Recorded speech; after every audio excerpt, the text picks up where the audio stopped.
اور سیاسی انتقام کو دفن کر کے قومی ایجنڈے پر اتفاق رائے کی ایک نئی تاریخ لکھی جسے میثاق جمہوریت کہتے ہیں۔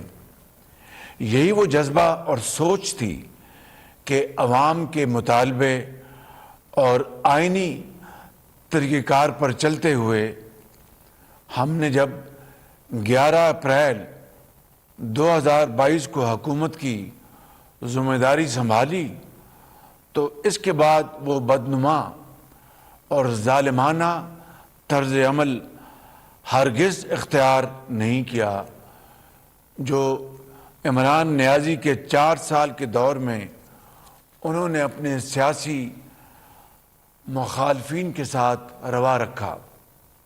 آپ کو یاد ہوگا کہ گزشتہ 4 سالوں میں کیس نہیں فیس دیکھا جاتا تھا، یعنی مقدمہ نہیں چہرہ دیکھا جاتا تھا کہ کس کو جیل بھجوانا ہے اور کس کے ساتھ رعایت برتنی ہے۔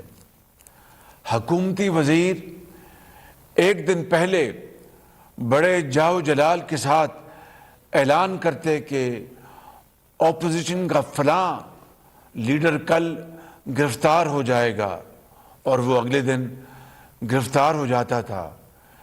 عمران نیازی یہ کہتے تھے کہ کل ایک اور وکٹ گرنے والی ہے اور وہ وکٹ گر جاتی تھی۔ قومی اسمبلی کے ایوان کی پہلی 2 قطاروں میں بیٹھنے والے تمام لیڈرز جیلوں میں قید تھے۔ محض الزام لگانے پر ہی گرفتاری ہو جاتی تھی اور کوئی نوٹس لینے والا نہیں تھا۔ رانا ثناء